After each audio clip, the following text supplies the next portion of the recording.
Good evening. The story you are about to hear is entirely make-believe. Again, this is not real and is entirely fictional. Do not be scared. The zombie apocalypse has not started yet. Any resemblance to actual persons, living or dead, especially dead or actual events, is purely coincidental.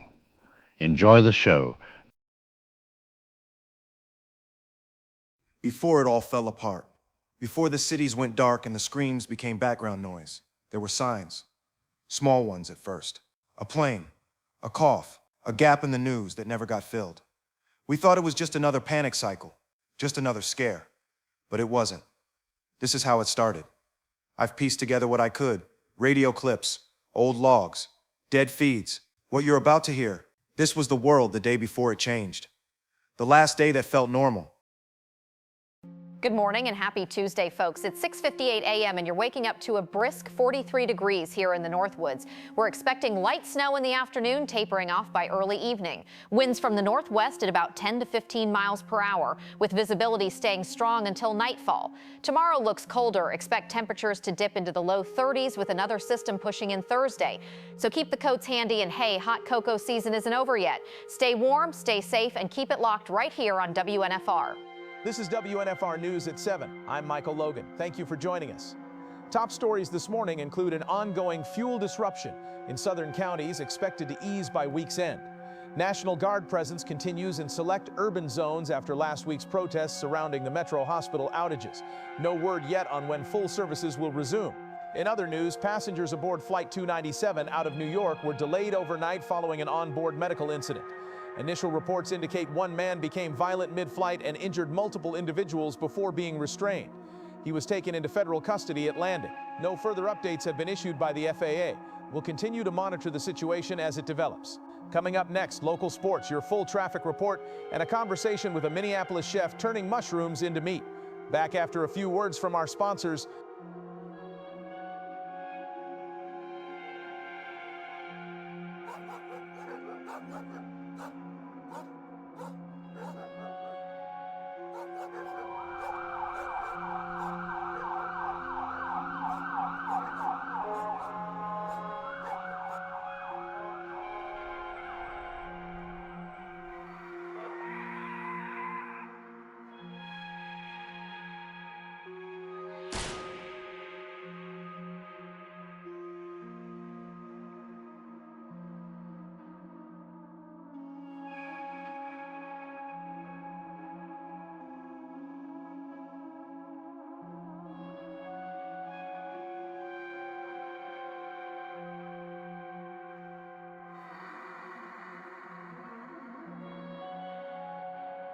Starting a new log tonight, mostly to talk this out loud, maybe just to hear my own voice in the quiet.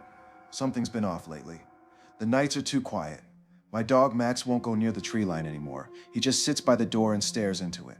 Low growl, tail flat, like he's waiting for something to come out. Even the birds aren't chirping in the morning. Not even crows. It's been 5 days now and I haven't seen a single squirrel, raccoon, nothing. Not even roadkill. There was something weird on the news last night. A guy on a plane from New York just snapped. Started biting people. They said he bit 5 passengers before they finally brought him down. Pale skin, glassy eyes, no speech, didn't respond to pain. It doesn't sound like drugs to me. They said he died in custody. But now the people he bit are going critical too. I don't know what this is, but it's not normal. I'm heading upstate to see my sister tomorrow, just for the weekend. Just need to get out of the city. I know how this sounds, but something's coming. I can feel it. Good evening. We begin tonight with reports of unusual animal behavior across rural counties. Officials in 3 towns have reported birds flying into windows, deer running into traffic, and even one case of a hiker being chased by a group of aggressive raccoons. In another strange incident, a woman was attacked while visiting a local cemetery by what police described as a disoriented man under the influence. That man is still at large. And now an update on the New York incident we've been following. 2 of the passengers bitten during the in-flight attack have died. The others remain hospitalized and are showing signs of a severe infection. The CDC has been contacted but has yet to release a public statement. The president has canceled an upcoming appearance, citing domestic concerns, but no formal comment has been made regarding the nature of those concerns. We'll continue to monitor this developing story. Now we go to our field reporter, Melanie Daniels, for more information. Melanie, what can you tell us? Thanks, Michael. I'm standing outside the Rockland County Veterinary Center, where local veterinarians say they've seen an influx of house pets brought in with signs of extreme agitation, fear, and in some cases, violent outbursts. Dr. Carrie Mendez told us earlier today that several dogs have come in with minor injuries apparently sustained while trying to claw through fences or dig under doors. Cats have been found hiding in places they normally avoid, and even tranquilized animals are reportedly waking in a frenzy. One technician described it as something in the air, making them act like prey. No known environmental triggers have been identified, but vets are advising caution with pets showing signs of extreme stress or aggression. Back to you, Michael. Thanks, Melanie. While these stories may sound unsettling, experts remind us that summer heat and seasonal disruptions can cause behavioral changes in animals. There is no current evidence to suggest any kind of widespread threat. We advise everyone to stay calm, avoid speculation, and await guidance from local authorities should further updates arise. Coming up, severe storms expected in the Great Lakes region, and more on a local hero who saved a child from a house fire. We'll be right back.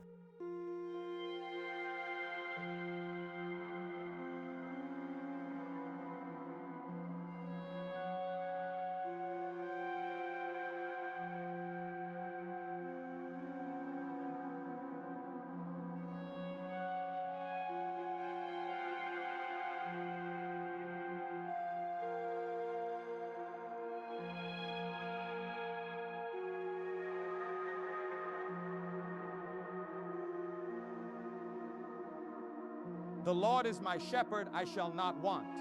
He maketh me to lie down in green pastures. He leadeth me beside the still waters. He restoreth my soul. He leadeth me in the paths of righteousness for his name's sake. Yea, though I walk through the valley of the shadow of death, I will fear no evil, for thou art with me. Thy rod and thy staff, they comfort me. Thou preparest a table before me in the presence of mine enemies. Thou anointest my head with oil. My cup runneth over. Surely goodness and mercy shall follow me all the days of my life, and I will dwell in the house of the Lord forever.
Locking this now while it's still fresh, before I start second-guessing what I saw. Something happened at the gas station tonight. A man came stumbling in, gray skin, open mouth, dead eyes. He bit the clerk right in the neck and didn't stop even when she screamed. I swear I saw blood pouring down her shirt and he just kept going like an animal. They said it was drugs, but he didn't move like he was high, he moved like he was empty. Police showed up and shot him twice before he went down. Even then he tried to crawl. People are whispering about similar attacks in Miami, Atlanta, even LA. But the news won't say anything direct. It's the same pattern as the New York incident. I think whatever this is, it's spreading.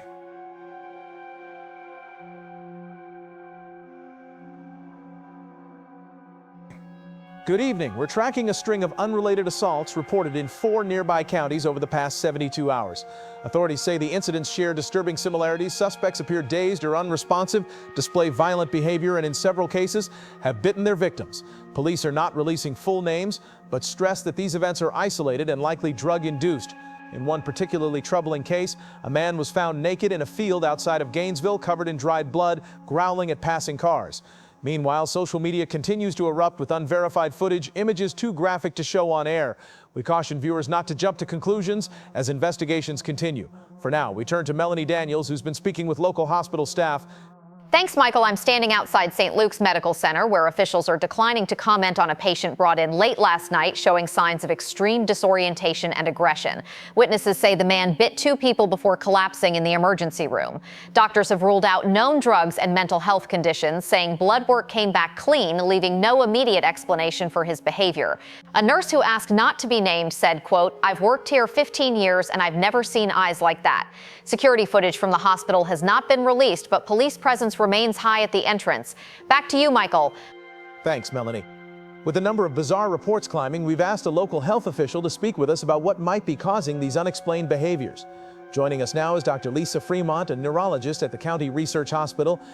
We've started to notice some shared traits among the recent cases, though I want to be very clear we're not drawing conclusions yet. Several individuals brought to area hospitals have presented with elevated cortisol levels, significantly suppressed pupil response, and signs of advanced sleep deprivation. In plain terms, their bodies are running on something that isn't adrenaline alone. There's also evidence of unusual motor rigidity. Patients remain upright and mobile long after collapse should occur due to trauma or shock. This doesn't fit traditional models of psychosis or substance use, at least not any I've seen.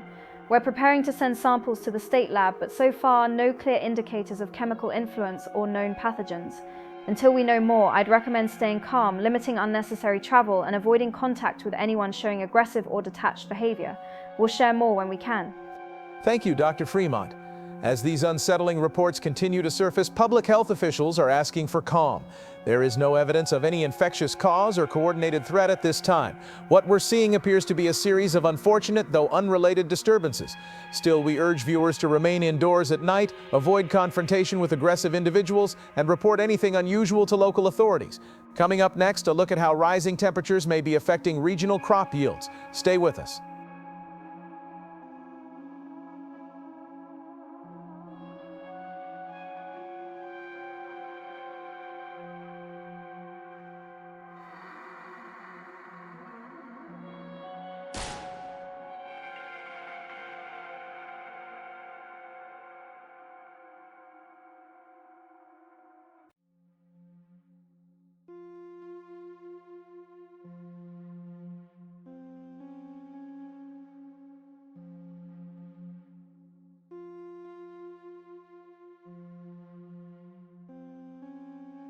And I looked, and behold, a pale horse, and his name that sat on him was Death, and hell followed with him.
They don't want you asking questions, folks. They want you distracted, sedated, compliant. You've been trained to scroll while the system burns down behind you.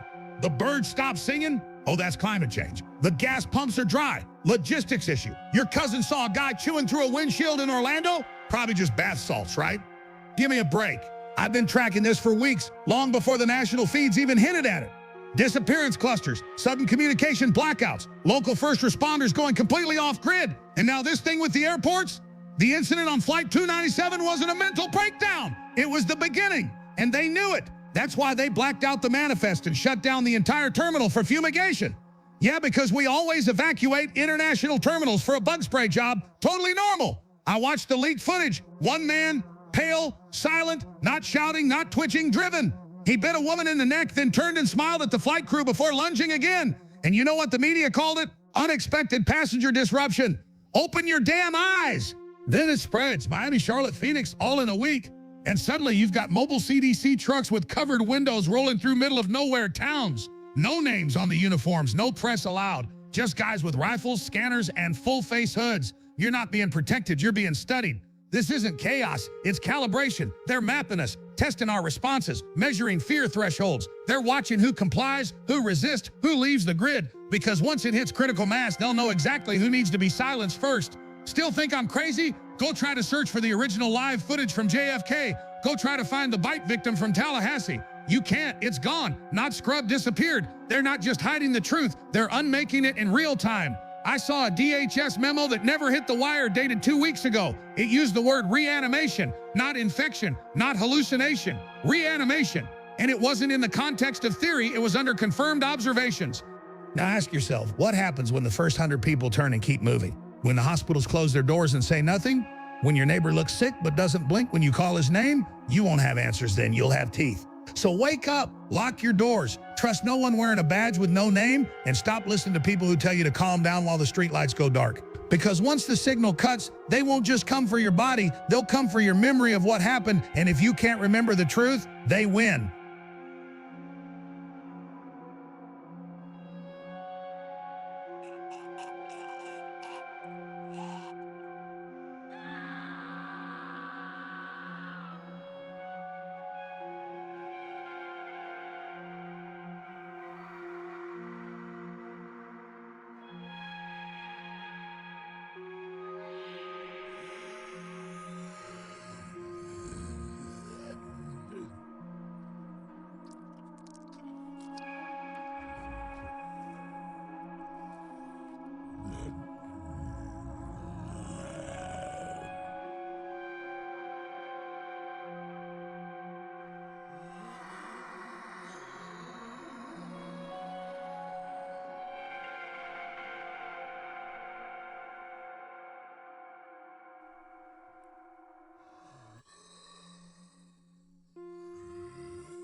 Let me check. It's day 7 of this nightmare around 9 p.m. I've been recording these entries since Sunday when everything started going sideways. I don't know if anyone will ever hear this, but I need to document what's happening. They're saying we shouldn't leave our houses after dark now. Neighboring towns started setting up roadblocks and emergency curfews 2 nights ago. Now ours has joined them. I got home just before sunset and saw the Andersons' place next door. Windows broken, porch lights still on, but no one answering the door. I thought I heard something inside, moaning from upstairs, but I couldn't make myself go in. I called their number straight to voicemail. I hope they're okay. The streets were empty driving home, like everyone knew something I didn't. Something is happening, something big, and it's getting worse.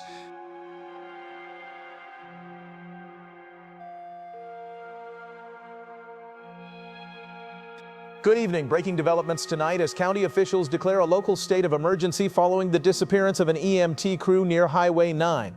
Residents are instructed to remain indoors from dusk till dawn and to avoid non-essential travel under any circumstances.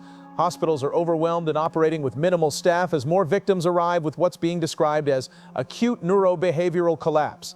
All commercial flights in and out of the region have been grounded pending CDC review. The agency released a brief statement referring to the possibility of a new viral infection, though no official classification has been made. We now go live to Melanie Daniels reporting from inside a local medical facility under lockdown. Thanks, Michael. I'm broadcasting from inside a makeshift barricade at the St. Agnes Community Clinic, where staff have sealed off the front entrance with metal bars and folding tables. What began as an overflow ward has now become a quarantine zone, with patients restrained in beds and several rooms converted into isolation chambers. One nurse told me that some patients are becoming non-responsive but continue to move, walk, and even try to speak in broken phrases. Others collapse and rise again minutes later, seemingly unaware of their surroundings but lashing out violently when touched. Doctors are overwhelmed and refusing to speak on camera, but the fear here is real. I've never seen anything like this before. Back to you, Michael. Thank you, Melanie. Officials have denied speculation that the infected patients are coming back to life and warn against the spread of fear-based misinformation. They attribute these cases to a rare neuroviral reaction and say further testing is underway. But after tonight's field reports, many are wondering if this is something we've never seen before. To help us understand more, we're joined again by local neurologist Dr. Lisa Fremont. Thanks, Michael.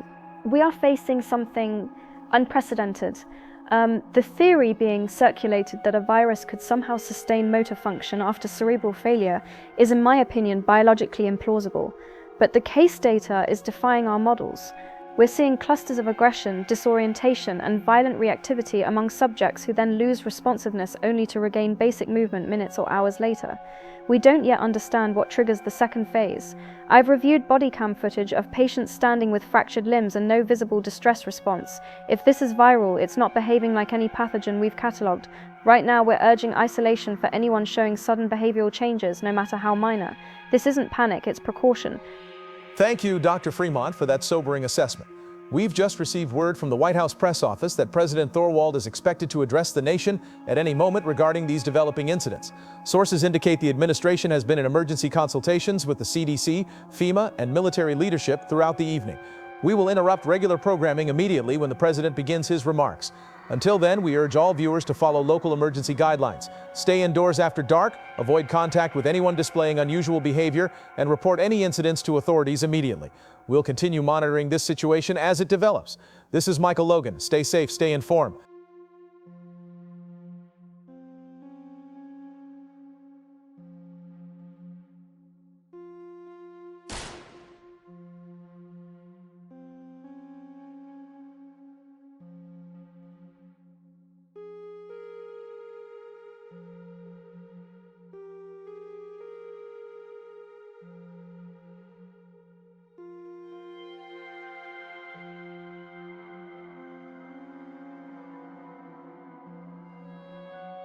And I looked, and behold, a pale horse, and his name that sat on him was Death, and hell followed with him.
Ladies and gentlemen, the President of the United States.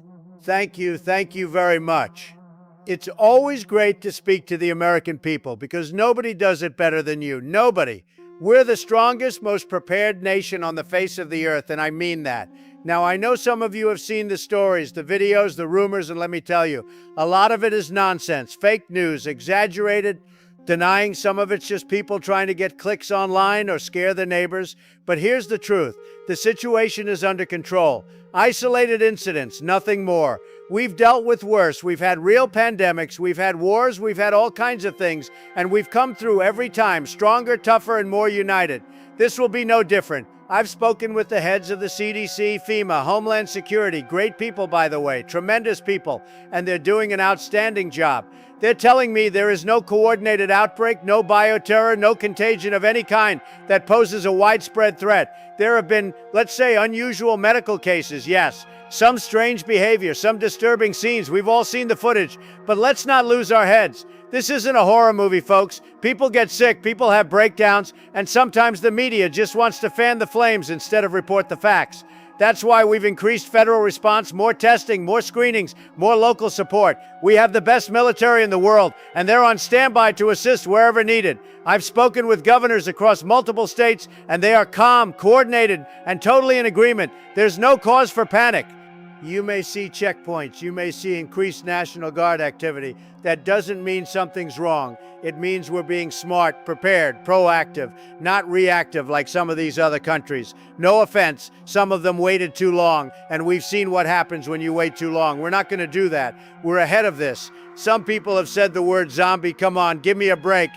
That's a movie, folks, not science. Our doctors are investigating possible neurological complications tied to high fever, dehydration, maybe environmental toxins. We don't know yet. But it's not rising from the dead, okay? We don't do fantasy here. We do facts. This administration is committed to protecting you, your family, and your future. And I want to thank the doctors, the police officers, the first responders who are out there every day doing an incredible job.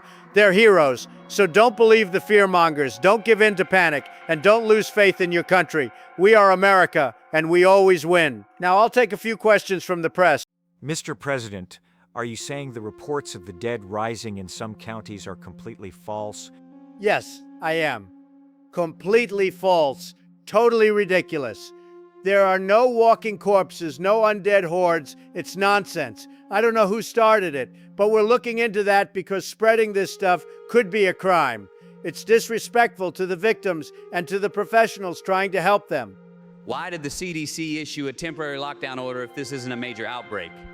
They didn't issue a lockdown. They issued a temporary hold. Big difference. This is what the media does. Twist the wording. We're keeping certain areas stabilized while we do our research. It's called containment. It doesn't mean danger, it means discipline. Are we under biological attack, sir? No, not at all. Let me be absolutely clear. There is no evidence of foreign involvement, no terrorist activity, and no hostile action of any kind. We are not under attack. But if that changes, you better believe we're ready to respond instantly. Then why are military convoys being deployed across 5 states? Because we're smart. That's what preparedness looks like. If we didn't do it, you'd be asking me why we were asleep at the wheel. Our troops are trained for this. They're keeping order, providing backup, and making sure every community has support. It's a safety net, not a sign of collapse. Will you consider postponing the election if this worsens?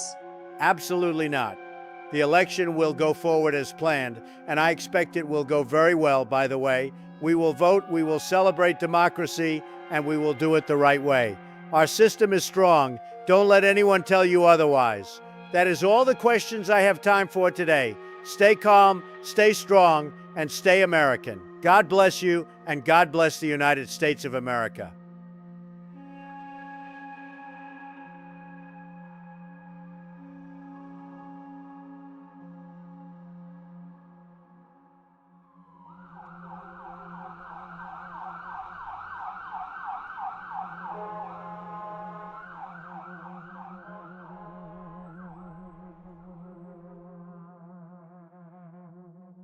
And power was given unto them over the fourth part of the earth, to kill with sword and with hunger and with death and with the beasts of the earth.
All right, folks, welcome back to the show. It's Jeff Jeffries here, and man, today's been a weird one. You've probably seen some of the videos going around, people freaking out in gas stations, hospitals, going quiet, random curfews popping up in towns you've never heard of. So I wanted to bring someone on who actually knows what's going on. He's a senior epidemiologist with the CDC's Special Pathogens Branch and has been coordinating the federal response. Dr. Otto Keller, welcome to the show. Thank you, Jeff. I appreciate the opportunity to address some of the confusion and misinformation that's been circulating. What we're dealing with is an unprecedented neurotropic pathogen that appears to target specific regions of the brain responsible for higher cognitive function. The CDC has established a joint task force with NIAID and the DoD to investigate what we're calling acute neurobehavioral syndrome, or ANBS. The symptoms you're hearing about, the aggression, the apparent loss of consciousness followed by motor activity, these are consistent with viral encephalitis, but with characteristics we haven't documented before. Wait, you're saying this is definitely viral? And it's making people lose their minds but keep moving around? We have strong indicators pointing to a viral etiology, yes. Preliminary analysis suggests a neuroinvasive RNA virus that bypasses the blood-brain barrier and targets the prefrontal cortex while leaving basic motor functions intact. What we're observing is essentially the shutdown of executive function personality, decision-making, impulse control, while primitive survival behaviors remain active. The infected retain motor coordination and basic reflexes, but lose what we consider higher-order consciousness. So, like, if someone gets this thing, how fast does it take hold? Are we talking days, hours? The incubation period appears to correlate directly with the route and severity of exposure. Direct fluid contact, saliva, blood can trigger symptom onset within 15 to 45 minutes. Indirect exposure through airborne particles shows a longer timeline, anywhere from 6 to 18 hours. But once neurological symptoms begin, the progression to full ANBS typically occurs within minutes, not hours. Jesus Christ, 15 minutes? That's not enough time to even get to a hospital. Which is why we've issued guidance to avoid all contact with symptomatic individuals. Standard medical intervention becomes ineffective once the virus establishes neural dominance. We've lost medical personnel who attempted traditional patient care protocols. The infected don't respond to sedation, pain management, or restraint in predictable ways. Their pain threshold appears completely suppressed, while their physical strength often increases. This sounds like something out of a nightmare, Doc. How many people are we talking about here? Is this contained? Current confirmed cases number in the low hundreds across 7 states, but we believe the actual infection rate may be significantly higher. Many incidents are being misclassified as psychiatric emergencies or drug-related episodes by local authorities. The CDC has deployed rapid response teams to establish proper quarantine protocols, but coordination with local jurisdictions has been challenging. I'll be frank with you, Jeff, we're racing against exponential transmission rates. But what should people be doing right now, like practical advice? Avoid all unnecessary travel, especially to areas under emergency declarations. If you encounter someone displaying erratic behavior, vacant stare, repetitive movements, or unprovoked aggression, do not approach them. Call emergency services immediately and maintain a minimum distance of 50 feet. Most importantly, monitor official CDC bulletins through emergency broadcast systems. Social media is spreading dangerous misinformation that could get people killed. Dr. Otto Keller from the CDC, folks, and this is not a drill. Stay informed, stay smart, and for God's sake, stay away from anyone acting strange. Doc, thank you for your time and your honesty. I hope you guys figure this out fast. We'll be monitoring this situation closely, and we'll be right back.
It's Friday night, October 18th, day 10 since this nightmare started. I've been holed up in my house, surviving on canned food and whatever news I can get from the radio. The internet's been cutting in and out, power grids failing, and half the cell towers in the county are down. But today, I had to go out for supplies, and I saw it with my own eyes this time. Not a video, not a rumor, not a neighbor telling stories. I saw them. There were 4, maybe 5 of them, pale, blood-stained faces like wet ash, just tearing into this family outside the gas station. The police showed up fast. They didn't even yell, just opened fire. But after they hit the ground, they got back up. I didn't wait to see what happened next. I drove until I couldn't breathe, until the screaming in my head quieted down. This isn't drugs. This isn't something that can be explained away anymore. If the dead don't stay down, what are we dealing with? Good evening. Power outages and failed communication lines have now been reported in 4 states, with entire districts losing cell coverage for extended periods. While the official response remains vague, citizens are urged to avoid public areas and to remain indoors until further notice. There are also online claims that some of the infected individuals shot by law enforcement have continued moving. Officials deny these reports, calling them dangerous misinformation. Access to major cities, including New York, Miami, Atlanta, Orlando, Houston, and Los Angeles, is now restricted. The CDC has confirmed that the infection causes sudden violent outbursts followed by a complete neurological shutdown, but they haven't explained what comes next. We now go live to Melanie Daniels at a local emergency shelter.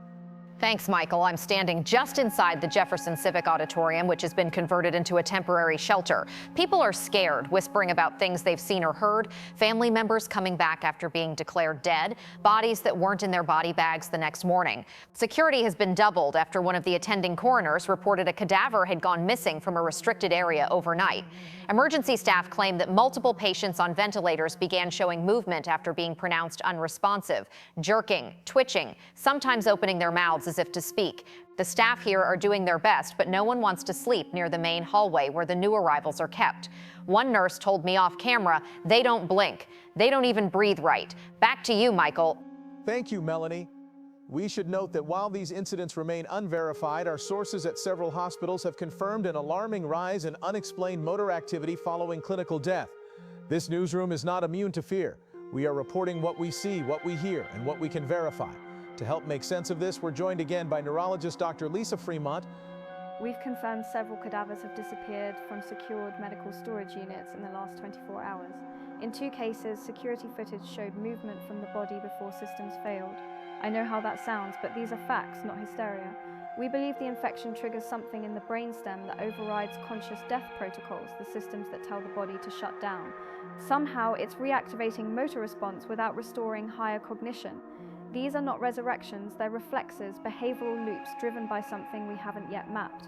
And if the infection can preserve motion and hostility in corpses, then this is beyond virology. This is something new entirely. Dr. Fremont, thank you for that disturbing but necessary analysis.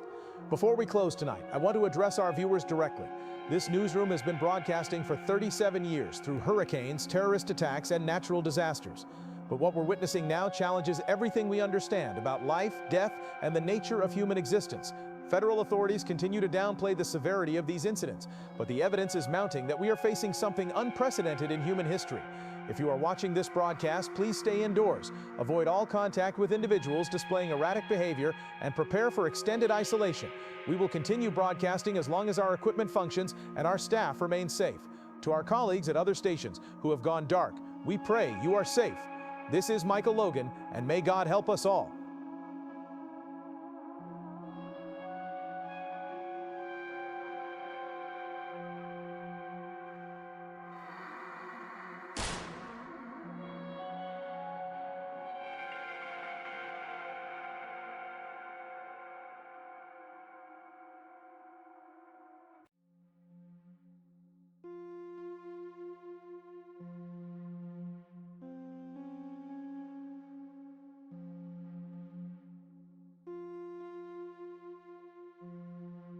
And I looked, and behold, a pale horse, and his name that sat on him was Death, and hell followed with him.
All right, folks, welcome back. Jeff Jeffries here.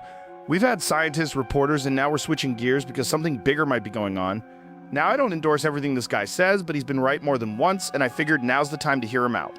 Joining me in the studio is Adam Graham, former intelligence analyst, underground broadcaster, and according to some, a certified maniac. Welcome to the show, Adam. Let me tell you something right now, Jeff. They're lying to you. Every agency, every network, every lab coat and briefing podium, they know what this is, and they're burying it under viral incidents and panic containment.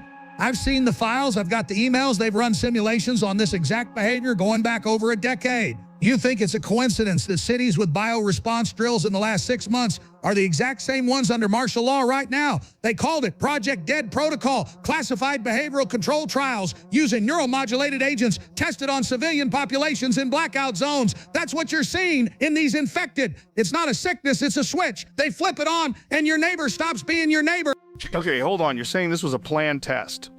That the government intentionally triggered this, whatever it is? Not just the government. Think bigger. Private labs, international banks, pharma cartels with DoD contracts and backdoors into your water supply. They've been blending behavioral inhibitors into municipal treatment since 2004 under the Safe Water Security Act. It's all public. If you know where to look, Jeff, it's always public. They just bury it under so much red tape, you'd rather just scroll past it. And now the formula's failed. Whatever they cooked up to pacify the herd has mutated. It doesn't sedate anymore. It overrides. It's not about stopping panic. It's about seeing who turns violent, who obeys, who's immune. This is a global filter, and the countdown's already begun. So what do people do? If what you're saying is true, how does someone protect themselves? Get off the grid. Get away from cities, away from towers, away from everything they control. No Bluetooth, no smart bulbs, no facial recognition doors. They can track everything you do through your microwave now. You need 3 things, Jeff: food, distance, and trust. No one wearing a badge who won't take off their sunglasses indoors.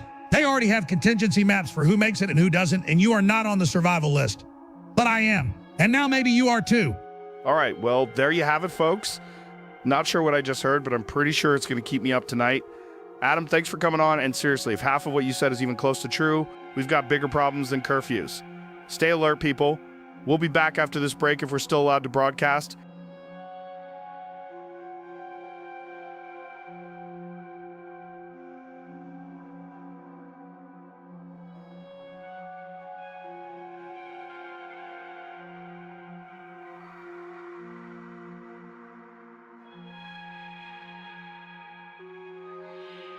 And the 7th angel poured out his vial into the air. And there came a great voice out of the temple of heaven from the throne, saying, "It is done."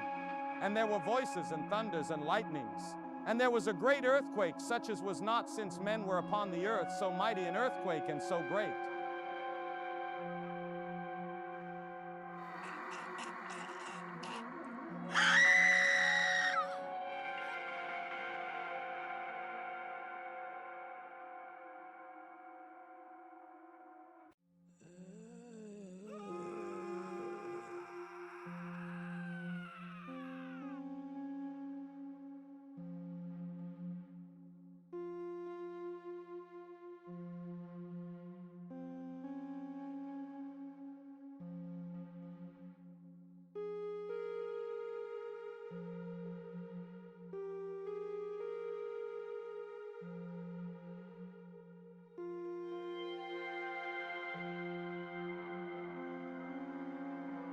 "2 weeks since everything went to hell.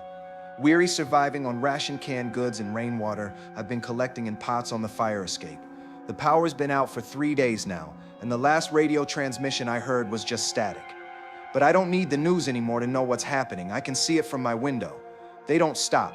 They walk down the street like a tide, moaning, dragging feet, some of them missing half their faces, and they still come. Last night I saw them break through a neighbor's front door and just tear through the place like they were looking for food. I watched one of them pull a cat out from under a truck and eat it. I turned off every light and sat in the dark for hours while they passed right in front of my house, some of them looking straight at the window. They didn't stop because I didn't move. This isn't a panic anymore. I'm leaving in the morning. There's a cabin in the mountains my uncle used to take us to in the summers. I've got some food, a map, and gas in the tank. The city isn't safe anymore." Good evening. Hospitals are at full capacity or shuttered across 12 states as law enforcement agencies report an unprecedented rise in civilian casualties and disappearances. Medical officials are now referring to the infected as unresponsive, aggressive individuals who appear to move with single-minded focus and no awareness of pain or injury.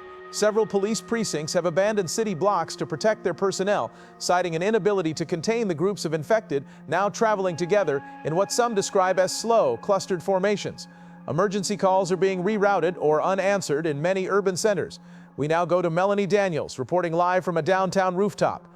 Thanks, Michael. I'm broadcasting from the rooftop of the Herald Tower complex. Behind me, if you can see it, are fires on 3 separate blocks, and the only sounds left down there are sirens, screams, and the shuffle of feet in the dark. The infected are everywhere. They don't run, but they're relentless, and they're breaking into homes, apartments, even fire stations.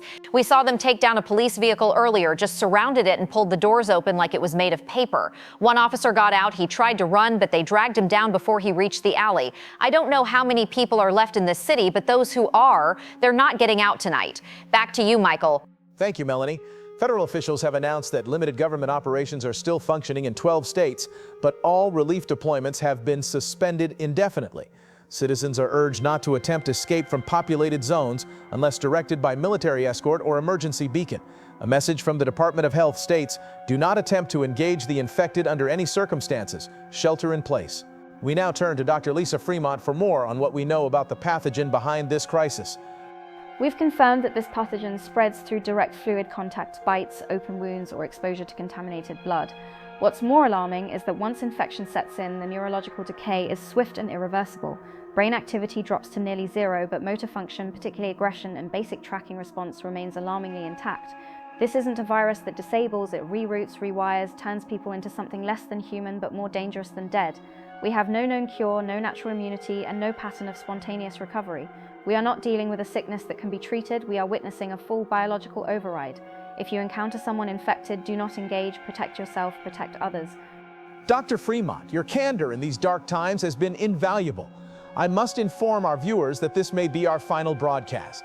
Our building has lost main power, we're running on emergency generators, and half our staff didn't make it to work today. The city outside these walls is no longer the city we knew 2 weeks ago. If you are still alive, still listening, find shelter, find supplies, and do not trust that help is coming. The government agencies that once promised order and safety have gone silent. We've received reports of military units being overrun, of entire bases going dark.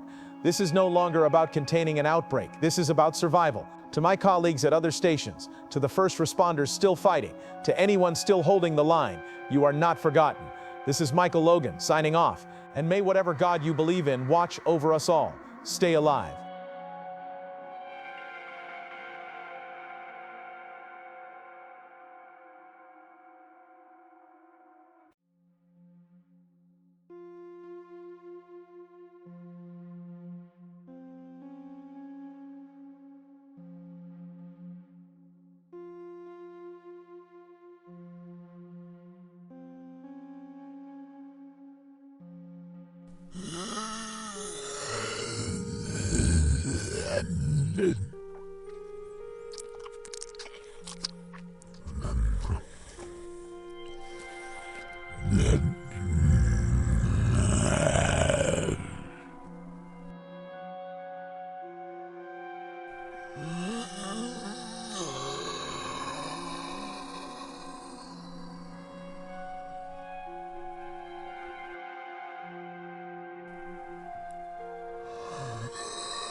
Thursday, October 24th, 16 days since the world ended. I've been living off expired crackers and warm soda for the past 2 days, moving from building to building when the coast is clear. The smell outside, it's getting worse. Sweet and rotten, like meat left in the sun. I tried to leave town today. I thought if I got out early enough, I'd beat the traffic, beat the mobs, beat the nightmare growing in the city. But the interstate's a graveyard. Hundreds of cars, doors left open, engines cold, and bodies everywhere. Some of them still have seatbelts on, like they never even tried to run. I found one guy alive hiding in the back of a delivery truck. He wouldn't talk, just stared at me, shaking, holding a crowbar like it was the only thing left in the world that made sense. I'm sleeping in an old grocery store tonight. Found a way to close the loading dock gate and wedge it shut. There's food here for now and water. I'll try for the back roads at sunrise, but if I don't find somewhere soon, I don't know how much longer I can keep moving. Good evening. Multiple military convoys have gone dark in transit between southern evacuation zones and federal safe routes.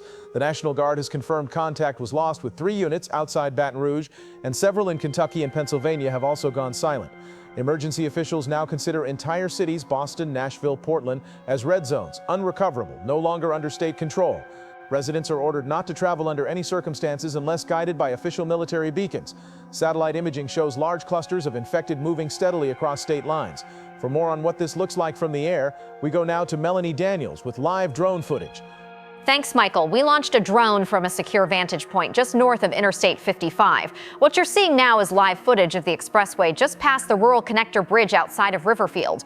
Hundreds of infected are weaving through stalled cars, some of them smashing windshields, others crawling through shattered glass like nothing matters. From this altitude, you can see that the bodies don't move randomly. They seem to drift in waves, like they're drawn to something, even without direction. We haven't seen any signs of survivors from the drone's sweep so far. Based on what we're seeing, these roadways are no longer usable for escape or aid delivery. If you're still on the move, find shelter now. This is no longer a traffic jam. It's a killing ground. Thank you, Melanie. Hospitals in these regions have either closed completely or are operating without power and under siege conditions. We've received unconfirmed reports that some facilities are locking patients inside and evacuating medical staff out the back entrances. There is no remaining FEMA support west of the Mississippi. Local governments are reportedly going quiet, disabling social media feeds and severing press access to emergency channels. We now bring in Dr. Lisa Fremont for a final assessment on what is now being considered a worst-case event. We are no longer dealing with a crisis in containment. This is now a collapse event. The infected do not respond to traditional deterrents. They do not flee from fire, noise, or even pain. Their neural networks show patterns of decay, but something ancient remains active. We call it necrotic reanimation, and it's driven by primal response mechanisms: hunger, pursuit, repetition. They are not alive in the medical sense, but they are moving and they are dangerous. The only confirmed method of stopping one is to destroy the brainstem, head trauma, complete cranial destruction. If you hear this, stay hidden, stay low, and don't waste time on answers. There are none coming. Dr. Fremont, thank you for your service to the truth, even when that truth is unbearable. Ladies and gentlemen, this may be our final transmission. Our generator is failing, our security perimeter has been breached, and we can hear them in the stairwells below. 16 days ago, we were reporting on a mysterious illness. Tonight, we are witnessing the end of civilization as we know it. To anyone still listening, the government is gone, the military has fallen, and the cities are lost. Find others you trust, find weapons, find high ground. The infected travel in herds now, drawn to sound and movement. If you're with family, protect them. If you're alone, you're not. Somewhere out there, others are fighting to survive just like you. This is Michael Logan, Channel 7 News, signing off for the last time. The lights are going out, but we are not forgotten. Goodbye.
Ladies and gentlemen, the President of the United States. My fellow Americans, tonight I speak to you as your president, your commander-in-chief, and your fellow citizen. During this most extraordinary time in our nation's history, we are in a fight, not against a country, not against a terrorist group, but against something different. A threat that was hidden, denied, downplayed, and now it's here. And let me tell you right now, we are not surrendering a single inch of American soil to this plague, this infection, this madness, the infected, the walking husks, the violent mobs, whatever name you want to use. They are enemies of order, enemies of peace, enemies of civilization. And this country doesn't back down from enemies. We crush them. We have lost highways, yes. We have lost hospitals, yes. But we have not lost this nation. This is not the end of America. This is our proving ground. I have authorized full federal mobilization, Guard, reserves, active duty, special response units, all of them, under Operation Light Rain. They are deploying block-by-block containment and cleansing missions across all compromised corridors. That means lethal force. That means decisive action. And that means no second chances for anything that doesn't speak, reason, or bleed the way it should. And if the media doesn't like it, they can go back to pretending it's just behavioral episodes. We don't have time for cable news cowards anymore. Every American still breathing has a duty to survive, to protect their home, and to follow federal instructions without hesitation. We are a country of guns, guts, and grit, and we're going to need all three right now. The so-called experts who said this would burn out in a week, gone. The lab rats who said it wasn't contagious after death, fired. We're not listening to guesswork anymore. We are acting on what we see, and what we see is terrifying. But we are not terrified. We are waking up.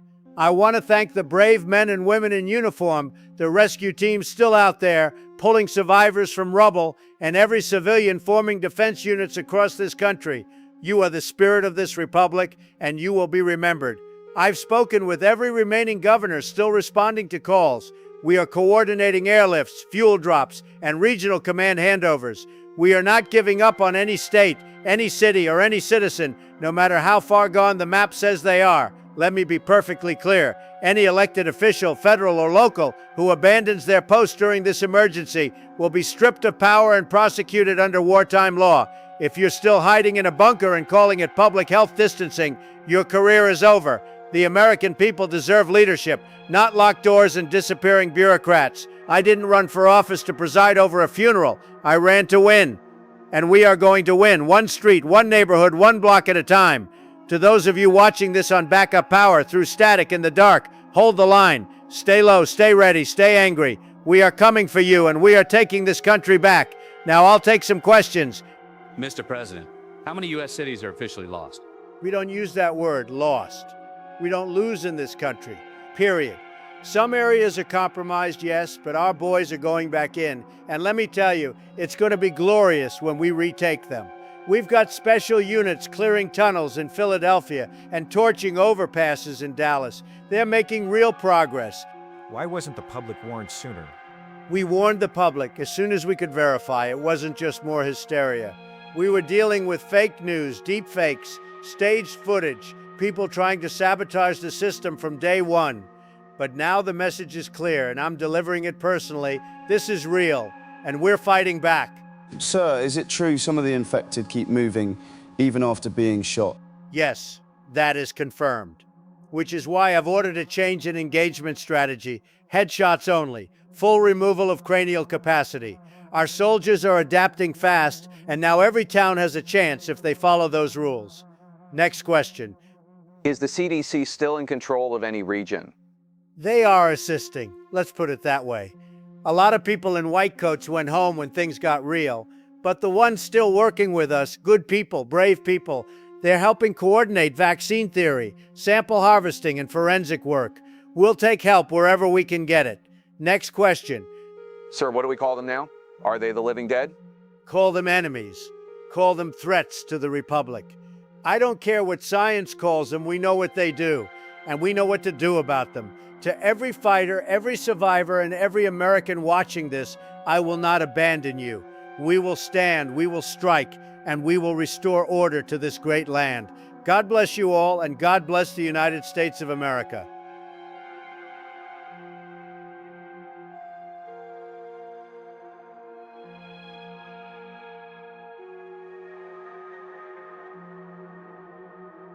And in those days shall men seek death, and shall not find it, and shall desire to die, and death shall flee from them.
Brothers and sisters, I speak to you tonight not as a shepherd of the saved, but as a watchman on a broken wall, sounding the trumpet as the fire closes in. The earth groans beneath us, and the dead are no longer silent. They walk, they tear, they hunger, and they do not sleep. Do not be fooled. This is not sickness. This is not science. This is scripture unfolding like smoke over a battlefield. For the word says in Revelation 9:6, in those days men will seek death and not find it. They will long to die, but death will flee from them.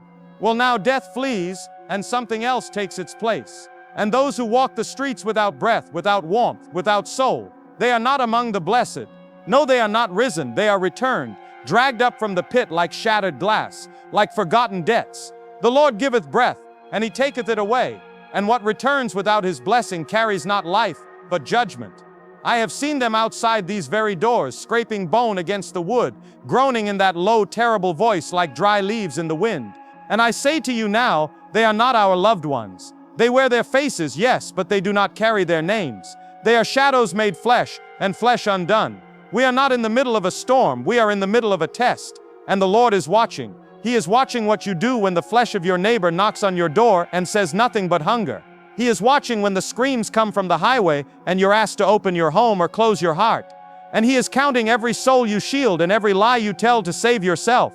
You must not fall into despair, for despair is a door wide open. And what walks through that door is not your family, not your savior, not your deliverance, but rot and gnashing teeth and a hunger that knows no mercy. The enemy does not come with horns or fire. He comes looking like the man who raised you, the woman who sang to you, the child who once called you by name. But that child is gone. The voice you hear now is hollow, and it does not know God. I say this to the world beyond our walls. We are the last light in this valley, and we will not bow to the dead. Not while we breathe, not while we pray, not while the name of the Lord still rings from our tongues like a sword drawn in the dark.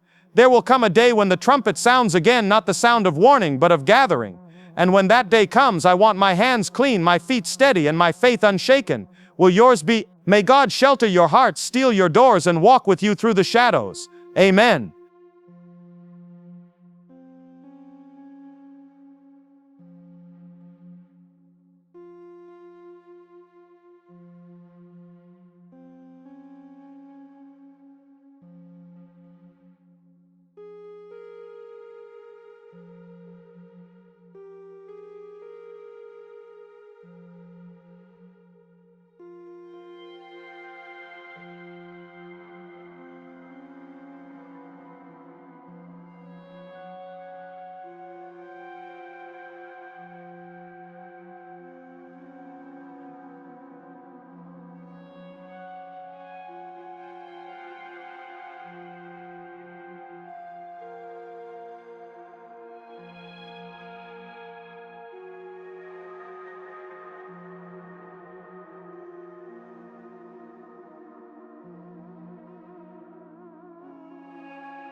Sunday, October 27th, 19 days since the first reports. I've been driving for 3 days straight, sleeping in gas station bathrooms and abandoned cars, living off energy bars and whatever water I can find. The radio's been nothing but static and emergency tones, no voices, no updates, just the mechanical sound of systems running on autopilot. The shelters are gone. I made it to one just outside the county line. The door was torn off the hinges, blood on the stairs, the smell so thick you could feel it in your teeth. They were inside when it happened, you could tell by the silence. The worst part was the food still sitting on the tables, half-eaten, untouched, like someone had just gotten up to get a napkin. I didn't even go all the way in, I couldn't. I slept in the truck last night with the engine off and my hand on the crowbar. I didn't dream. I think the country's gone. Good evening. If you can still hear this, consider this a final advisory. We're broadcasting tonight from an old AM radio station on the outskirts of town after our main facility lost power 3 days ago. The owner, Frank Martinez, got the vintage equipment running on a diesel generator and opened his doors to us, one of the last acts of journalism solidarity in what's left of this country. Shelter zones in Cleveland, Little Rock, Tallahassee, and Boise have gone dark. Initial reports suggest overrun incidents, coordinated breaches through barricaded entry points. Military medics have withdrawn from all remaining quarantine zones, citing uncontainable behavioral collapse. Communications have been severed across most major cities, and the national emergency frequency has been placed on indefinite hold. This may be the last official broadcast from this makeshift station. Our generator only has fuel for another few hours. We now go to Melanie Daniels for what may be her final report. Michael, I'm in what used to be a secure shelter inside the Glenway Civic Complex. There's no one here now, just blood, overturned cots, and claw marks on the walls near the stairwells. We found a recording unit still running when we arrived. It caught about 90 seconds of chaos, screams, crashing steel, then nothing but breathing. There's a trail of it, Michael. Whatever did this moved through the halls and left nothing behind but stains and scraps. We tried to reach the med bay, but the hallway is blocked with furniture, and something is still thumping behind it. We are evacuating this building immediately. If anyone out there still hears this, don't go to the shelters. They're not safe anymore. Thank you, Melanie, and Godspeed. We are receiving reports of similar incidents nationwide. Unguarded breaches, missing personnel, failed perimeter protocols. Hospitals are quieting, some going dark, others still lit, but broadcasting nothing but static. Civilian responders are out of radio contact. I repeat, do not travel. Do not seek state assistance. Do not assume anyone is coming. For those still listening, we turn to Dr. Lisa Fremont, if she's still with us. Yes, I'm here, but I don't know for how much longer. We've lost contact with the research station. The team I was coordinating with, they're not responding. The shelters failed because the logic failed. We built safe zones like we were dealing with storms or fires, not predators that mimic the living and find every gap in our thinking. The infection isn't spreading anymore, it's taken root. What's walking out there isn't human, and what's inside us isn't hope. If you're hearing this, don't wait for permission. Run, hide, lock the doors, and don't open them, not for anyone who doesn't speak your name. Dr. Fremont, Lisa, thank you for everything you've given us in these impossible weeks. 19 days ago, we were a functioning society with problems we thought we understood. Tonight, we are the scattered remnants of a world that no longer exists. The government has collapsed, the military has fallen, and the infrastructure that held us together has crumbled into static and silence. To anyone still listening in the darkness, you are the resistance now. Every breath you take, every door you bar, every sunrise you survive is an act of defiance against the end of everything. Trust no one who doesn't prove they're alive. Question every shadow, every sound, every face that looks familiar but feels wrong. To my wife, Sarah, if you're still out there, I love you and I'm sorry I couldn't make it home. This is Michael Logan for what was once Channel 7 News, broadcasting into the void. The dead have inherited the earth, but we are not dead yet.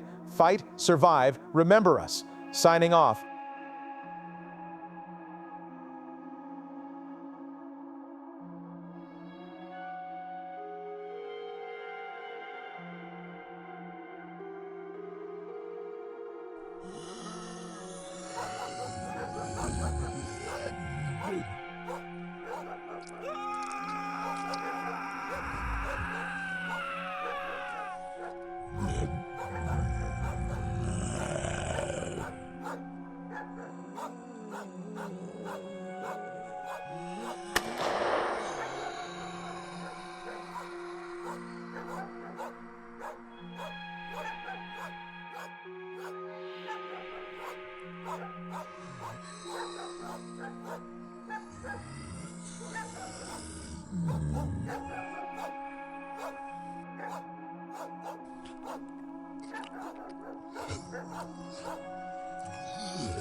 Wednesday, October 30th, 3 weeks and 1 day since everything changed.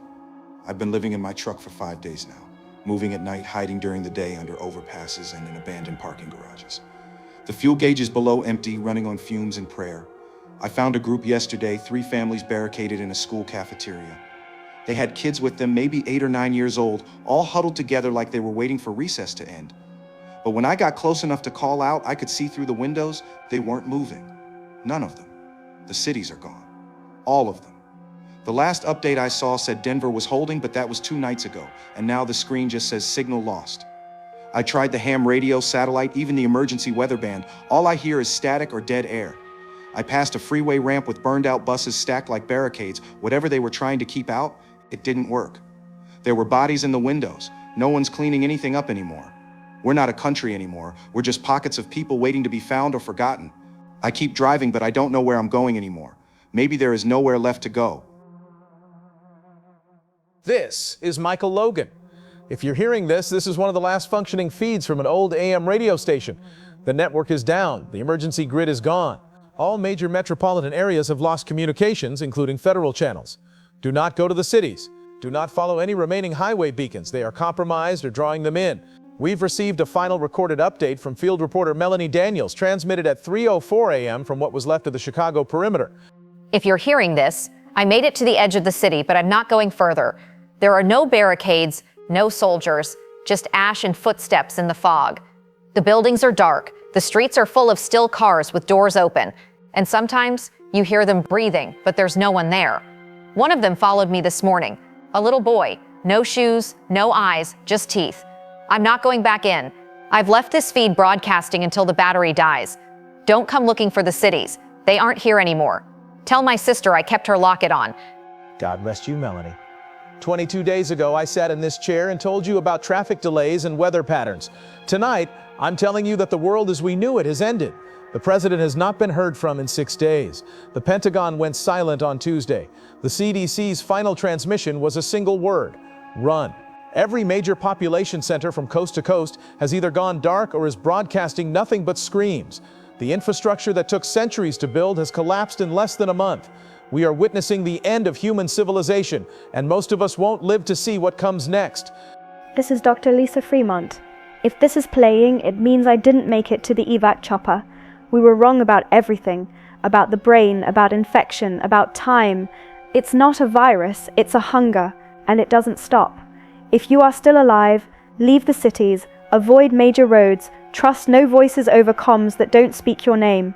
And whatever you do, if someone you love goes quiet, don't wait to see what happens next. Save who you can, run from the rest. This is humanity's final diagnosis. We are extinct.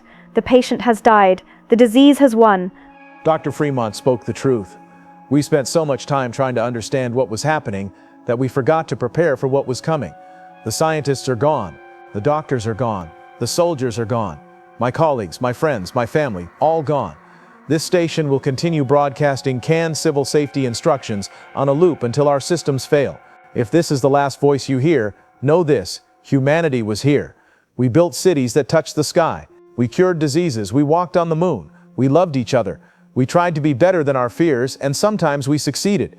We tried. To whoever finds these recordings someday, if there is a someday, remember that we were more than how we ended. This is Michael Logan, the last voice of Channel 7 News, signing off from a dead world. God forgive us, and God help whatever comes next.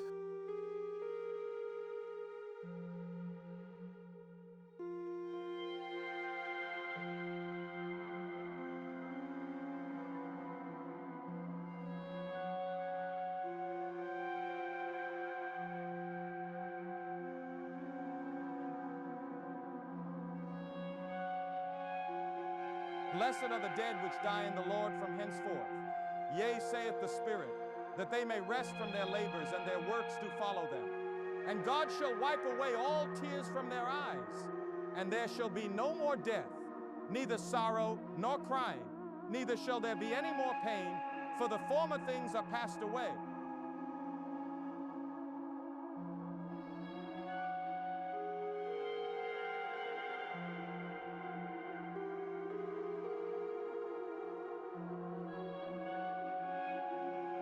This is the emergency broadcast system.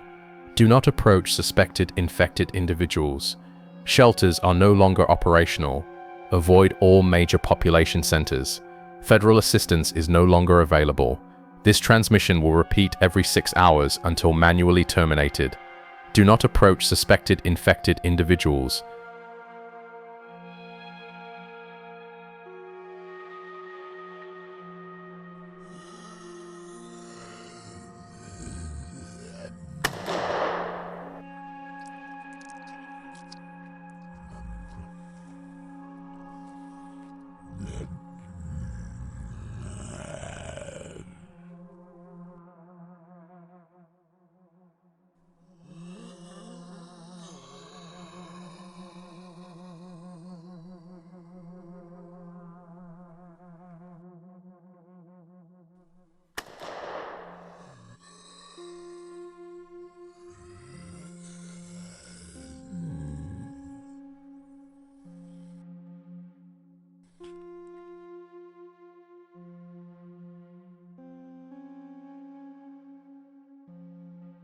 Welcome back to the show, folks. If you're still out there, still tuning in, you're already ahead of half the country. We've talked to doctors, we've talked to survivors, even conspiracy theorists, but today we're talking to a man of faith. Joining me live from a church compound somewhere north of what used to be Missouri is Reverend Elijah Carr. Reverend, is this the end of the world? It's the end of a world, son. The end of the world where we believed in walls, wires, warnings on TV to keep us safe. But not the end of time, not yet. The Lord said there'd be signs, and brother, we are drowning in them. When the dead walk and the living hide, that's not evolution, that's judgment. And judgment is never quiet. Okay, but a lot of people, myself included, we're looking for science, for answers we can hold in our hands. You're saying this is spiritual? Everything is spiritual, Jeff, even the bones under your skin. Science is just a man's notebook about God's handwriting. You think it's bacteria that brings a corpse to its feet 3 days dead? You think it's neurons that make a man bite his wife's throat and weep while he does it. No, son, that's not biology. That's blasphemy walking upright. So what are they then? People are calling them the infected, but you're saying it's something else? They are vessels with no soul. The flesh remains, but the fire inside is gone, and what's left is hunger and imitation. They remember your face, your scent, your door, but not your name. They speak in groans because language belongs to the living. They are echoes in skin. You make it sound like we shouldn't even try to save them. Isn't there something left in there?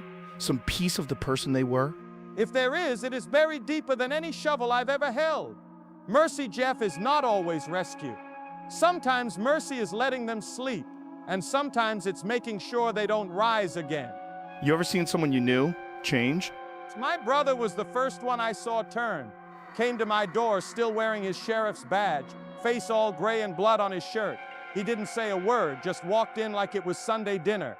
And when I told him to stop to speak to show me it was still him, he lunged. I didn't let him get far. I'm sorry, Reverend. That's heavy. We all carry weight now, son. Some carry fear, some carry fire. I carry the word and a loaded shotgun. Both are useful depending on who knocks on your door. You heard it. Folks, truth from a pulpit built on blood and scripture. Whether you believe or not, something is happening out there, and it's changing what it means to be alive. Reverend Carr, thank you, and may whatever God is still listening watch over you.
You fools still think this is about the sick? You still think this is about a virus? They've killed the signal, not just the broadcast towers, but the truth, the grid, the code behind the code. What you're seeing out there, those things, those half-dead meat puppets, they're not natural, they're engineered. You think some wet market accident walks 50 miles on a broken leg to eat its neighbor's face off? Wake up. The cities fell exactly on schedule, exactly when the Homeland Continuity Program said they would. In the 2021 War Game slides, they accidentally leaked during the pandemic.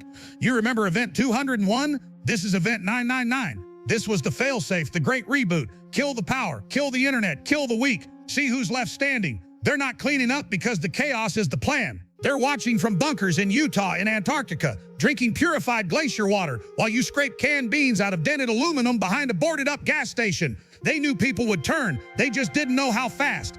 And now they're scared because it's moving without them. It's not listening to commands anymore. It's not obeying its design. I told you they were working on mind splice tech at DARPA. I told you about the reanimation lab in Nevada before it mysteriously burned down.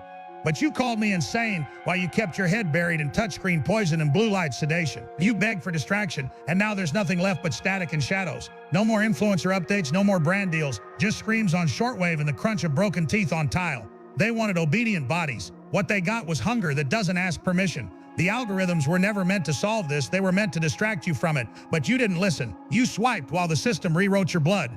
Well, now there's no screens left. And guess what? All that silence around you isn't peace. It's the death of denial. The towers are down, the data's gone, and your only friends are the ones who haven't changed yet. So stop looking for answers and start sharpening your knives. Because the only thing coming now is winter, teeth, and whatever's still in the sky above the clouds that no one's talking about yet. And if you think that's the end of it, if you think the things in the dark are the worst of it, you haven't looked up. Stay low, stay angry, and remember, truth never needed permission to outlive its messengers.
Thursday, October 31st, Halloween.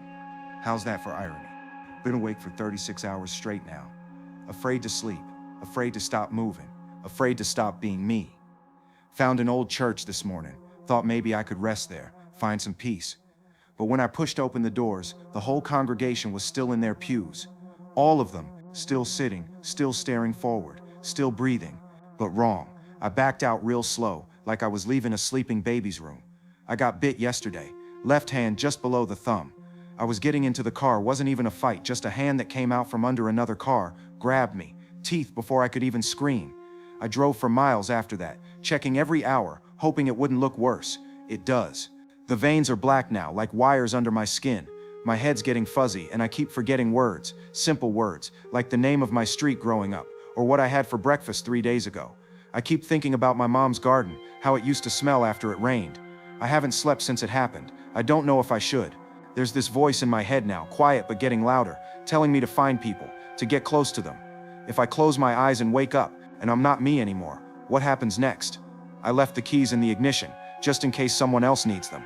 I don't want to die, but I don't want to become one of them more. So I'm going to make that choice while it's still mine to make.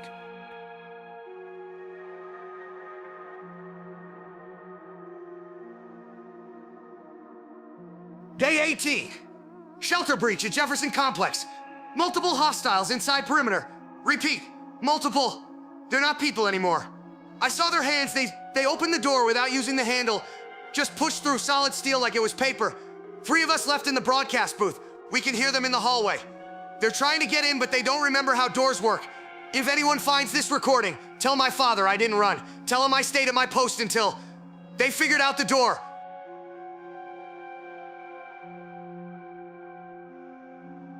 This is Michael Logan, Channel 7 News. If you're hearing this, the feed's running on residual loop power from our emergency generator. The station's been empty for, I don't know how long, days, weeks. We're all gone now. No more newsroom, no more cities, no more maps, just dead signals and dying light. Power's failing, emergency batteries won't last much longer. Save your batteries, find high ground, trust only the living who speak your name. And remember, we were here. We tried to tell the truth. This is Dr. Otto Keller, broadcasting on a shortwave radio from an undisclosed location. If you've been bitten, you do not have long. Symptoms appear quickly and escalate without warning. Fatigue, fever, cold veins spreading from the wound site, auditory hallucinations, and progressive cognitive deterioration. The infection attacks the prefrontal cortex first, destroying impulse control and human empathy, while preserving motor function and predatory instincts. There is no cure, no anti-serum, and no recovery window. Based on observed cases, you have between 6 and 18 hours from first symptoms before complete neural override occurs. The last act of humanity is restraint. If you feel the change beginning, the hunger, the voices, the urge to seek out others, please understand that this is not you anymore. Do not wait until your thoughts go quiet. Decide before the infection decides for you. End the transmission while you still remember why you should. This has been Dr. Otto Keller, signing off from a world that no longer exists. May God forgive us all.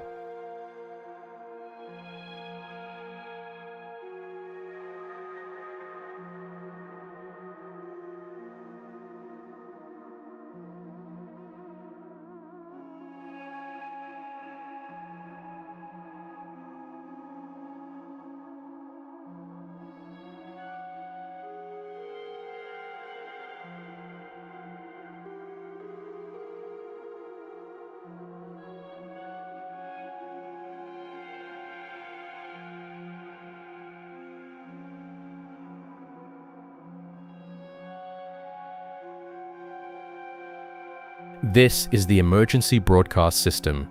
Do not approach suspected infected individuals. Shelters are no longer operational. Avoid all major population centers. Federal assistance is no longer available.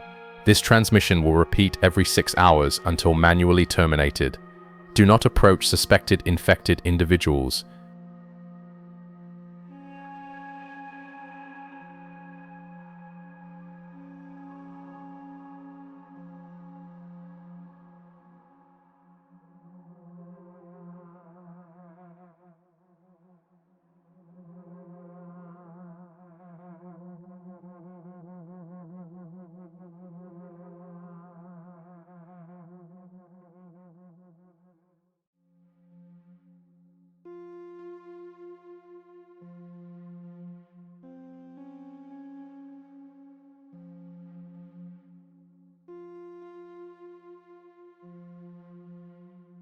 If you're hearing this, that means the recorder still works.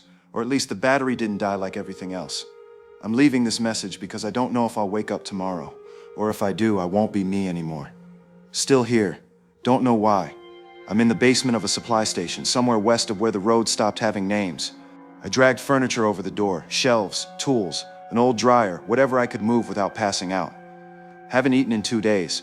I drank from a pipe that's probably corroded to hell, but it's cold and that's something. The fever's worse now. It spikes when I move, so I mostly just lie here with a crowbar on my chest and listen for breathing that isn't mine. I can hear my heartbeat in my ears now. It's slow but heavy, like it's dragging something with it. The bite's black, swollen, doesn't even hurt anymore. It just pulses like it's alive without me. I don't know how long I've got. Could be hours, could be minutes. I boarded the doors to protect people outside, not to keep anything from getting in. If someone finds me and I'm still breathing, but not blinking, not speaking, don't wait.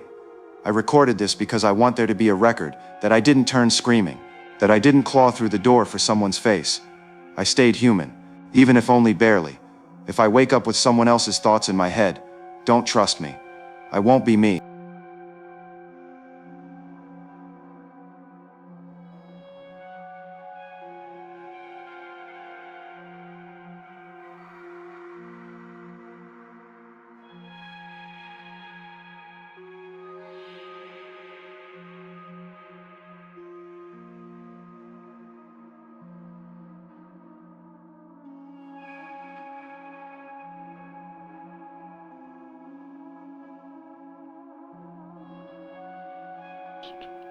This recording is being rebroadcast every 12 hours through shortwave relay out of Central Station 9.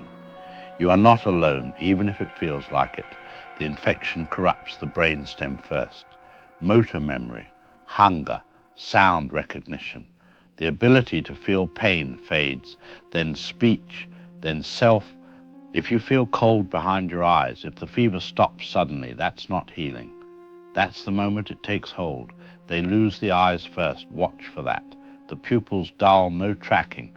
Then the mouth starts to hang open. Posture slumps. Movement becomes erratic and automatic. They follow sound and scent more than sight. Fast when close, slow when distant. Never tired, never distracted. They don't feel fear, but they react to light. Fire especially. Fire still frightens them. You can't wound them. Don't try to disable the limbs. Don't aim for the chest. They don't bleed out. They don't stop. Destruction of the brain is the only reliable method. Blunt trauma to the skull or direct penetration through the frontal lobe. Use blades only if you must. They don't hesitate, and neither can you. If it was someone you loved, remember, what's walking toward you is not them. That part is already gone. Mercy now looks like aim, and courage looks like follow-through. Avoid major roads. Sleep in shifts. Ration light. Travel quiet. Lock from both sides. If you've lasted this long, you can last a little longer. If you're armed, stay armed. If you're alone, stay aware. If you're scared, that means you're still human. And right now, that's the most powerful thing left on Earth. This is Dr. Otto Keller, United States Strategic Pathogen Division, signing off until next cycle. Stay alive, stay sharp, and when the time comes, don't miss.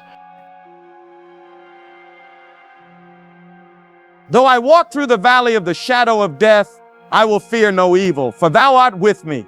Even now, even here, when the light has left the windows and the dead walk without shame. If you still breathe, if you still feel sorrow, you are not lost. You are the remnant, and the remnant shall rise again.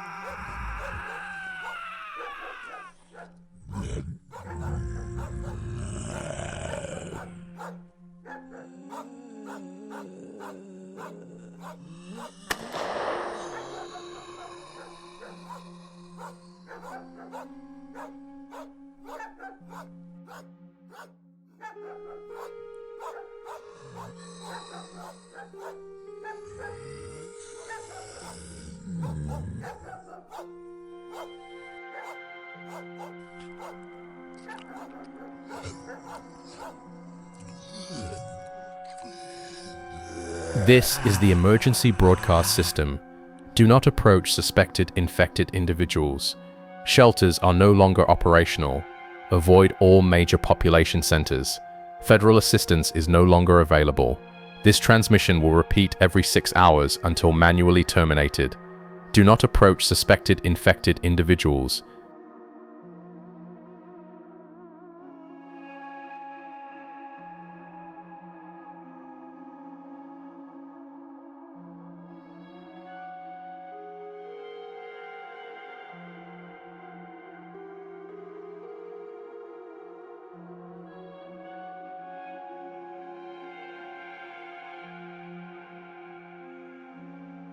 This is your president, Roger Thornhill, coming to you live from a very secure location. Very secure, I can tell you that. If you're still hearing this, you're stronger than most, okay? You're doing great. A lot of people didn't make it this far. Now, I'm going to be honest with you because nobody else will. We've lost control, not because we weren't prepared. We were more prepared than anyone in the world.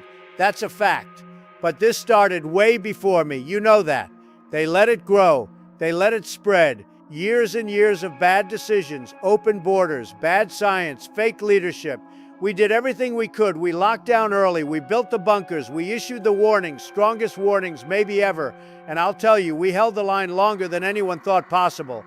But this thing, this enemy, it doesn't negotiate. It doesn't blink. It doesn't care how smart you are, how strong you are. It just keeps coming. You wouldn't believe what I've seen. Entire cities gone, people walking with no soul, no eyes, no anything, just empty, like a parade of meat.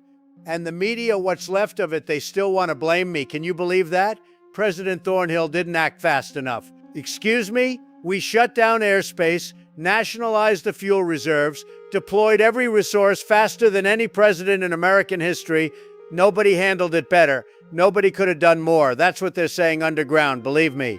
But the truth is, this wasn't about politics. This was about numbers, about subtraction. They needed fewer of us. And guess what? They're getting what they wanted. No power, no structure, no leadership, except me. And I'm still here, still talking, because that's what real presidents do. I don't quit. I never quit. But I'm telling you the truth now because it matters. This is it. There's no backup coming. No miracle vaccine. No secret lab up north. We are not in control anymore. You are the last Americans now, the real ones, the ones who held out. So listen closely, stay low, stay quiet, keep your weapons close. Don't trust anyone who tells you it's getting better. It's not getting better. The cities are gone, the borders are gone, but if you're still alive, you're part of what comes next. I was proud to serve you, I really was, even when it was hard, even when it was hopeless. Maybe someday, long from now, when this thing finally burns itself out, we'll start again, we'll rebuild, and we'll do it better, stronger, and we'll make America something again. Maybe not great, but something. Until then, stay human, stay proud, and don't let them take what's left of your mind. This is President Roger Thornhill signing off.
This is the emergency broadcast system. Do not approach suspected infected individuals. Shelters are no longer operational. Avoid all major population centers. Federal assistance is no longer available. This transmission will repeat every 6 hours until manually terminated. Do not approach suspected infected individuals.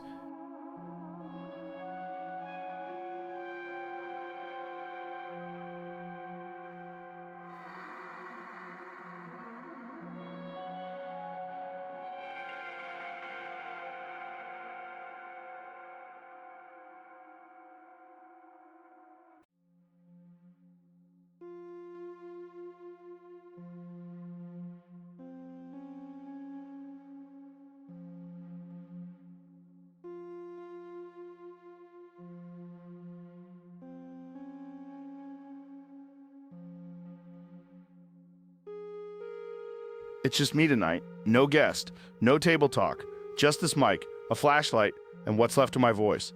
If you're hearing this, congratulations, you've either survived or scavenged better than I have. This episode's coming to you from what used to be a fallout shelter. Some prepper left it sealed and fully stocked. God bless them. No power grid, no camera feed, no sponsors, no noise, just silence and this old recorder pulling life from a solar bank and hope. I don't know how much longer I've got, not just here, period. I've lost 2 toes to frostbite. The roof leaks, the map's a joke. But I keep talking, because if they're still listening, if someone's listening, I want it on record that not all of us went quiet. I've seen things now I never would have believed 3 months ago. People walking after they died, soldiers turning their rifles on each other, cities going dark in perfect clinical sequence like someone was following a checklist. It wasn't chaos, it was design. And if you're hiding too, if you're under a floorboard or behind a wall or digging a trench with bloody hands, you already know what I'm talking about. This wasn't about a virus, it was about control. Collapse is just a cleaner word for reset. And they're not trying to rebuild anything. Just bury what was left. I miss people. Not the noise, not the headlines, but people. The way someone laughs when they forget for a second that they're scared. The way strangers used to nod at each other in elevators. All that small stuff you never thought to miss. Now the only faces I see are drawn on the inside of old cereal boxes. My last guest was a conspiracy theorist. He didn't make it, said too much, got hunted. He was right about more than he should have been. And now he's gone, and I'm here, whispering into the dark like it might answer back. I've got a crowbar, 2 cans of peaches, and 6 rounds left. Not much of a retirement plan, but I'll take it over what's walking the streets. If you hear this and you're near Grand Junction, don't go to the FEMA site. It's not real. I saw the smoke, I saw the shapes. They're calling survivors in and taking them down, not up. You know what that means, you know. Maybe this is the last episode. Maybe the battery dies while I sleep, and this all fades under layers of dust and moss and silence. But if it's not, if this little blinking red light keeps humming tomorrow, I'll be here. And if you're out there alone, scared, frozen, I want you to do one thing for me. Stay human. Even if it hurts. Even if it's slow. Stay human. And if you forget who you are, find someone who remembers. This is Jeff Jefferies signing off. One more night in the dark. One more day in the dirt. Still breathing.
This is the emergency broadcast system. Do not approach suspected infected individuals. Shelters are no longer operational. Avoid all major population centers. Federal assistance is no longer available. This transmission will repeat every 6 hours until manually terminated. Do not approach suspected infected individuals.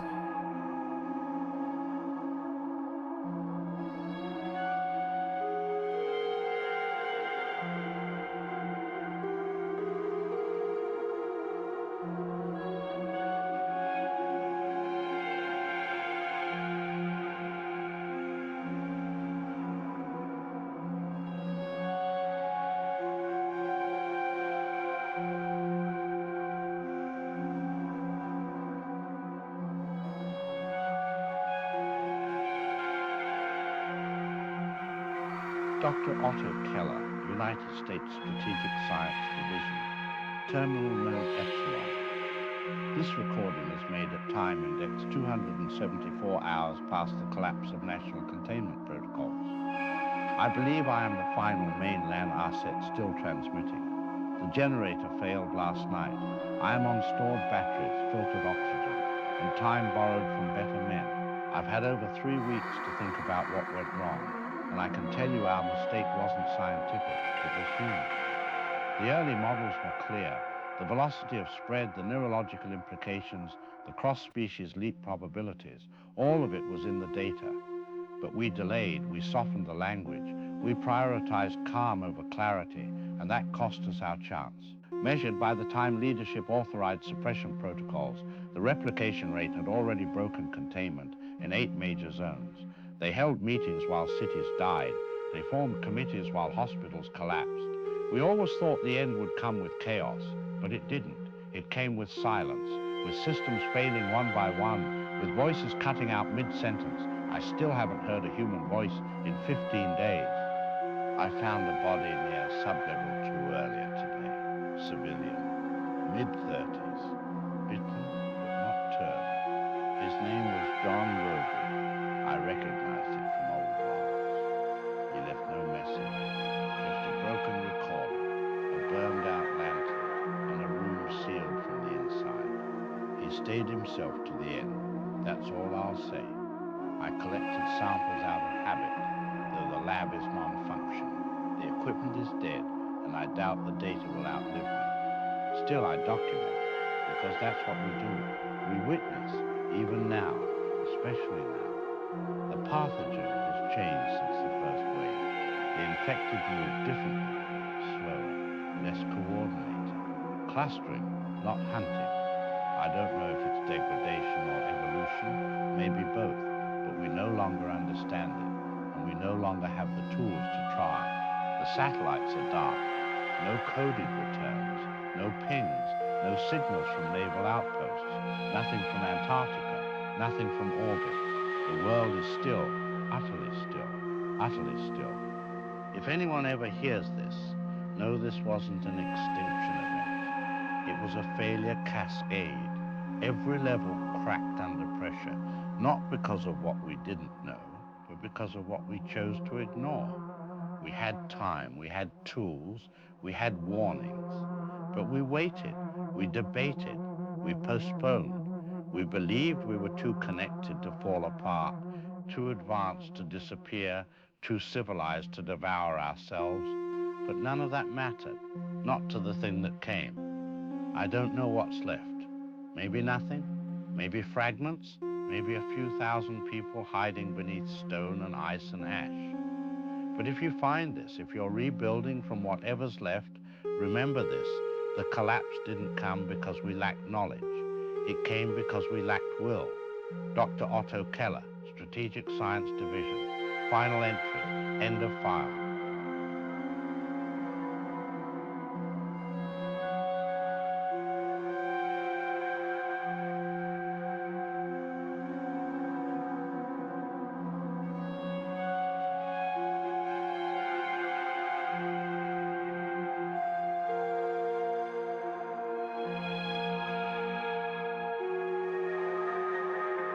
This is the emergency broadcast system.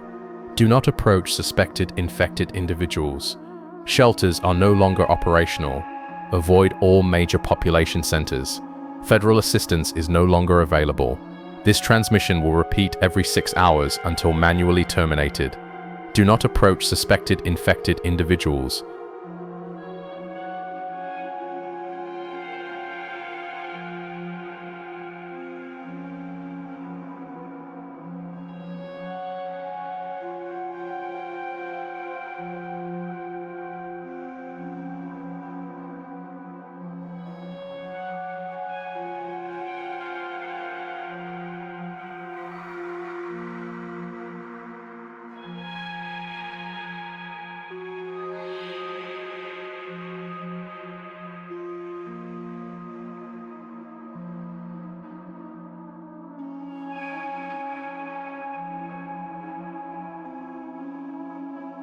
Still think this was about a virus? Still think this was some wet lab whoopsie that spiraled out of control? No, no, no. This wasn't about sickness. This was about subtraction. They needed fewer of us, plain and simple. Fewer mouths, fewer questions, fewer weak links when the New World Blueprint got printed. You ever wonder why the satellites started going dark before the riots, before the food ran out, before the power grids collapsed like dominoes in a thunderstorm? Because the game ended before we even knew we were playing. I've seen the maps, population drift patterns, heat maps of behavior zones, whisper lists from dead military servers. It wasn't about stopping the spread, it was about watching it. Studying who runs, who fights, who follows orders without blinking. And you know what they learned? That most of us will wait for a knock at the door before we even load the gun. You begged for lockdowns, you begged for curfews, you applauded the silence, but now the silence is all that's left and you're finally starting to hear it. The thing out there wearing your neighbor's face, that's not the threat, that's the result. That's the experiment walking home. The real threat is the tower that still has power, the drone that still flies, the voice on the loop that somehow never runs out of batteries. They're still watching, still listening, still measuring. This wasn't about survival, it was about compliance. Who obeys first, who breaks last?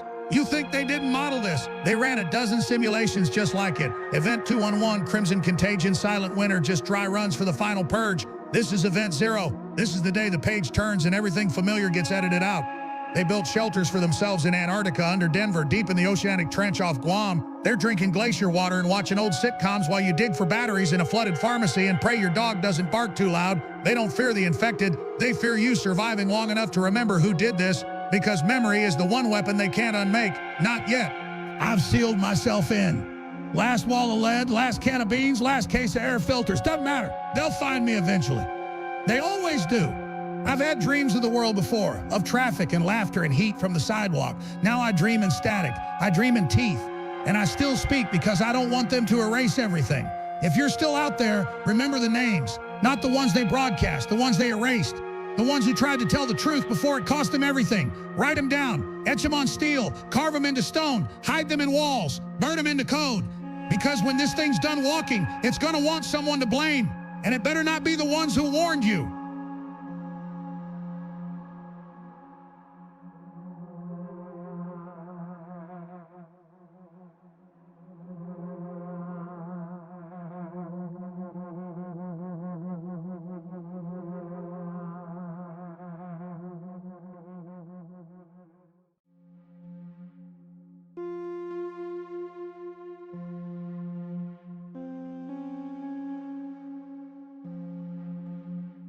This is the emergency broadcast system. Do not approach suspected infected individuals. Shelters are no longer operational. Avoid all major population centers. Federal assistance is no longer available. This transmission will repeat every 6 hours until manually terminated. Do not approach suspected infected individuals.